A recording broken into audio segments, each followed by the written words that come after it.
Hi friends, welcome to episode 20 of Last Stitch Effort. My name is Pakasha, and this is my knitting podcast or vlog or, I don't know, some sort of thing where I'm recording using up my stash and hopefully not adding a whole lot more to it along the way, but we all know how that goes. So, doing my best. No, but I'm doing. Anyway, welcome. Thanks for joining me and spending time with me today, and let me know. I'm just going to get right into it. Let me know down below, what are you working on and how that's going, and anything else you would like to share with me, because I love hearing from you guys. And anyway, hi.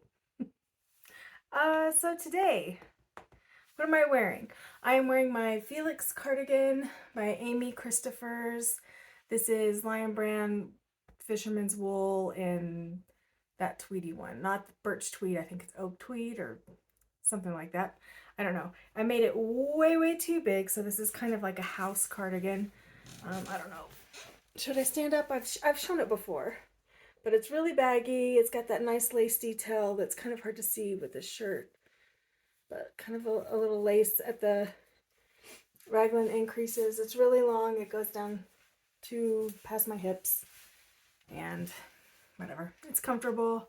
It's actually kind of warm today, so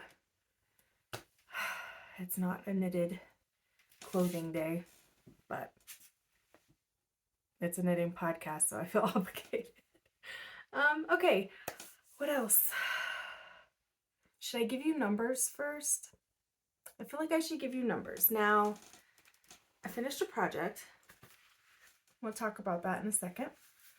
But I also had some stuff come in and I had to make an adjustment, which I'm still making adjustments, because when I did my yarn stash tour, I noticed some things.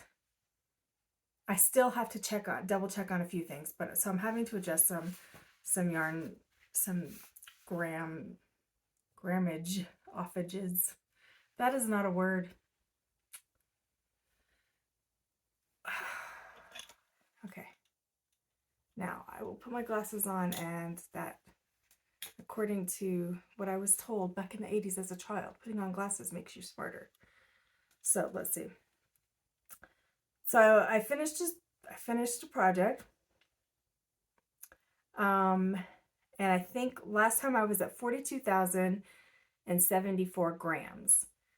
So after I finished a project and then added stuff in, which almost completely canceled out my finished project. But anyway, I'm at 41,908. So that's still lower.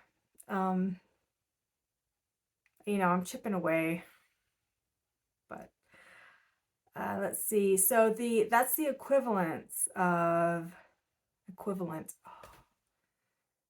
I don't want to have to restart. You guys just, I hope you're not learning English by watching my podcast.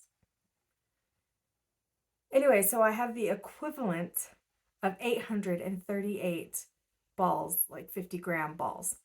Obviously, not all of this is 50-gram balls. We've got cones that are 500 grams. I've got some 50 grams. I've got 100 grams. It's a mess in there.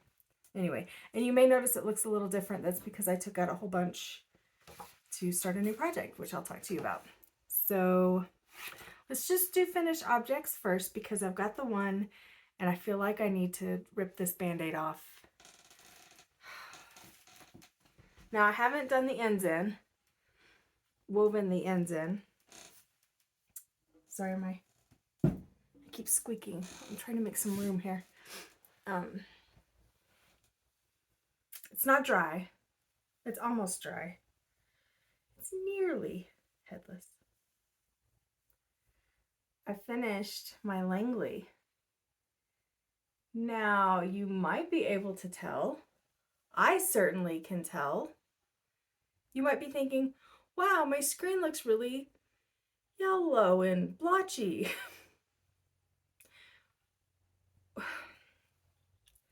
Commercial yarns, I kind of trust to not bleed.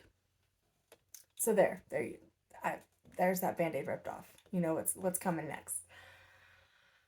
I took a little snippet of the blue and purple section and especially the purple, because I know reds tend to bleed, and you know, purple has red in it. And it was fine.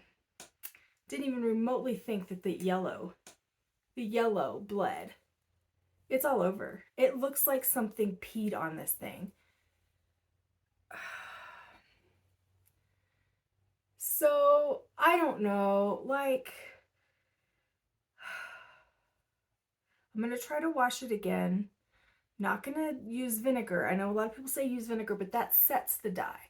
So I want to try to get the dye out. So I'm going to have to, I think, wash it. And I think today, after I finish recording, I'm going to go find some color catchers at Walmart. I used to have some, but I don't. It's been, yeah. They're not there anymore. So I need to get some more. I am so disappointed that it bled, that I have to look, like, I can't even focus on the fact that it fits really well and that I love it. Okay, so Berroco, Millefiori, I don't know. It'll be down below. It's discontinued. My desperate need to find more because I loved it so much has gone out the window since it bled.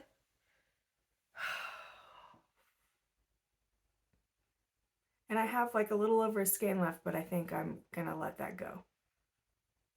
I just don't want to. It's heartbreaking, man. This was hours and hours. I hope that the yellow will fade. If not, well, and I made it kind of cropped so it would go with like certain dresses that I have.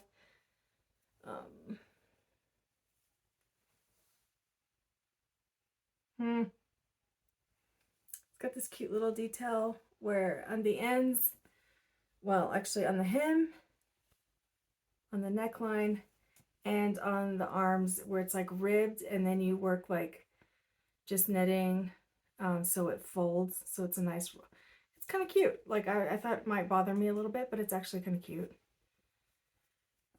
See, do you see that? Mark says you can hardly see. I disagree. And I think it's even worse on camera, probably. Anyway, it was supposed to be awesome. What do I do? Like, if you have suggestions, let me know. But I do know, you know, I used to hand dye sock yarn, and I do know, like, just sticking it in some hot water or with vinegar or things like that, that it actually sets the dye.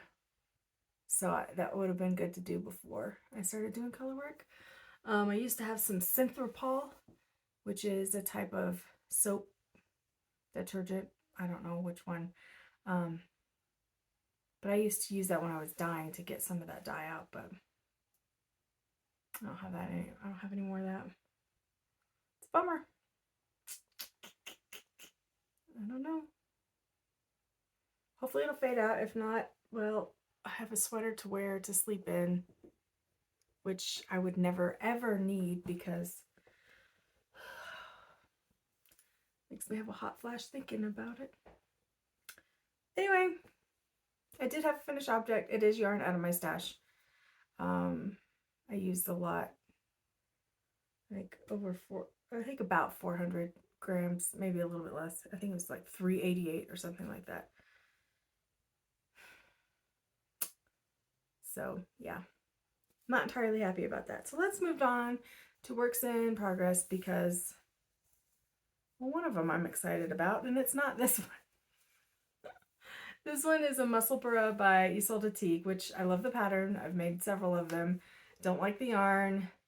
Well, I like the yarn. It's Retrosaria Mondim. I hate these colors. And I thought knitting it up would be better, but I've been doing it for a long time now, and I just, ugh. So my daughter's quiz bowl team, well, yeah, okay, they qualified for nationals, so we've been doing a lot of competitions and stuff, and So this was 6 hours in the car. I worked on that sweater and then a little bit of this. So this was where I was last time, where that is. So I got quite a bit done at that competition. Yeah. There will be more trips in the future, and maybe knitting in the dark. Maybe I'll go see Dune. I finished almost a whole sock in the first Dune, and it was like I probably haven't been to a movie since then. Yeah, so maybe I'll save that and work on it during Dune and get a lot more done. If I even go see it, I don't know. Kind of an old fuddy-duddy now. Like, I'm like, I don't want to leave the house. Nah. Okay, so that's work in progress. It's not exciting, but there was significant progress. So a few inches on that, several inches on that. I started a new project. So I'm kind of enjoying just the two project approach, where I have one that's for in the dark or in the car, super easy, simple, whatever. And then something that requires a chart for like more active brain knitting situations. So I cast on another Shetland Solstice by Gudrun Johnston. And I did it for the Woolly Thistle. They have a colorwork accessories knit along, and that started on Friday. So they had a little Zoom meeting, and I couldn't go to that. And apparently it was completely full anyway, so that's fine. And I'm not really into that sort of thing anyway. But I didn't think I was going to participate because I couldn't figure out which of my Jamieson of Shetlands and Jamieson and Smith's yarns I had gotten from Woolly Thistle specifically, because you really should use yarn you got there.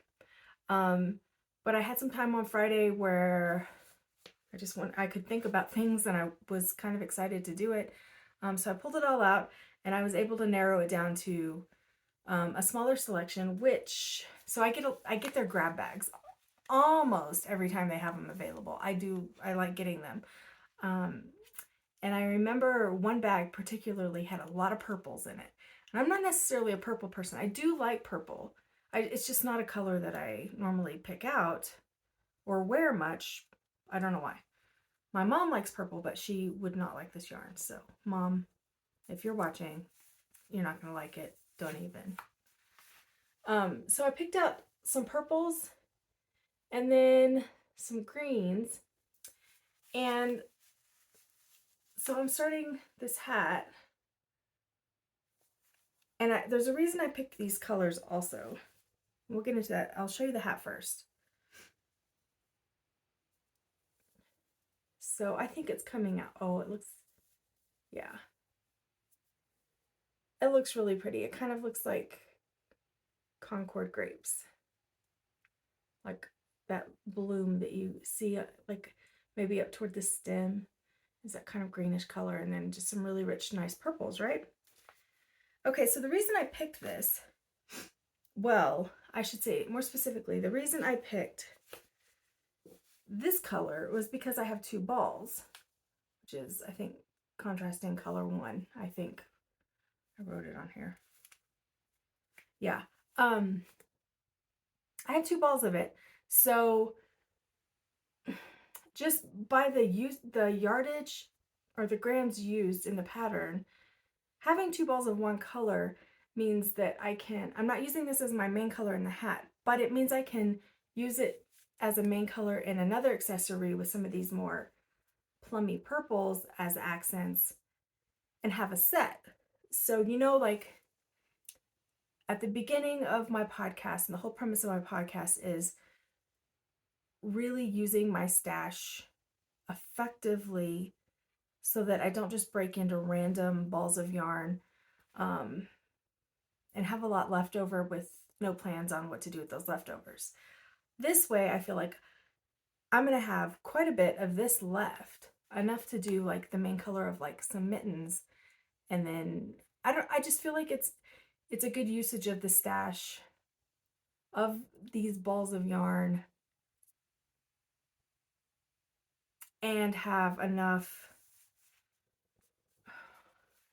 Okay, I just don't know the words really to describe it. I'm sure you guys understand. Like, I feel like I can make this yarn go really far because I picked one of the colors with 2 balls, and because, I don't know, they're all like, I don't know.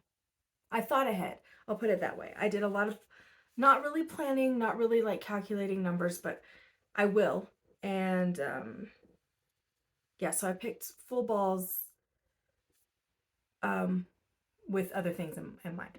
Anyway, because typically I would pick like, oh, well, and even still I would do this, but just because it was a knit along and I had to make sure I used the right yarn, usually I would pick like half, like just partial balls, and put those together. And I will for like the next ones, but since I was doing this for a knit along, I just picked the, yeah. I put a lot of thought into it, is what I'm trying to say, even though it's not coming out that way. So yeah, so after I finish this, I will make other accessories to match and hopefully get a few balls out of the stash completely. And have a nice little set that coordinates, if not matches exactly. Let's see what else. That might be it. I got an email, which you may have too, from Andrea Mowry. Oh, my mind went blank. And I'll put a link to her below. Obviously, you guys know who she is, but I don't normally knit her patterns. I don't even know if I have. Surely I've knit at least, yeah, I did a fade or 2. But she's doing a spin to knit type thing, and I really need something to get me motivated to spin. So I think I will be participating in her new knit along where you spin and knit it into one of her traveler's patterns. And if you sign up for her newsletter, she has like a coupon code and stuff. But yeah, I think I'm gonna start thinking about spinning for a traveler's, probably a shawl. I don't think I'll do a cowl, but probably a shawl. And I probably have something that will work already, but the whole point is to spin to knit, and I have lots of stuff to spin. So that will be kind of exciting to talk about on the podcast when that finally gets going. I've been a bit nervous about spinning. I have something on the wheel right now that needs to get finished up, and it's been on the wheel for almost a year now. But I broke my ankle and I was out for several months over the summer, and even in the fall, like it was still pretty like tender, and was trying to walk a bit, but whatever. Well, this week I've decided to work out my ankle again, and yeah, so I'll start spinning, and I don't think I'm gonna injure myself. I feel pretty strong and getting a lot of good exercise. So let's spin. Let's do it. So maybe next podcast I can pull out some fibers and show you maybe what I'm thinking about, maybe get your opinion. I might put it up on Instagram, so make sure you follow me on Instagram. My handle is down below. Handle, do we say handle? Is it, what'd you say? That seems old fashioned, like 10 years ago or whatever. Yeah, so follow me on Ravelry, follow me on Instagram. I would love to be your friend. Yes. I want to see what you're doing. Like, I love hearing your comments down below, but I want to see it. So if you have Instagram and if you post your projects on Instagram, that would be fantastic. I would love to see them, so I can gush over them. I don't think I have anything else. So after I finish that hat, I'll start something else probably, and then I'll start a spin probably, or plan one. And then I'll wash that sweater 100 times or something. I don't know. I'm actually quite torn up about it. I was really excited for that project. Yeah. And yeah, have a great day. Have a great weekend up ahead, and I will talk to you guys soon. I wish you all the very best, and hug your children. just give them a little squeeze if you have them. If you don't, find a way to be supportive of a young child. And even more so, if you can find a way to be supportive of a trans child this week. Find that space in your heart to give a little bit more. So I don't know. It's weighing on my heart this week with that poor child next. Anyway, I don't want to talk about like sad things in the news because that is not, I can barely deal with it, much less, yeah. Anyway, love our little ones, give them a safe world, and love you guys. Talk to you soon.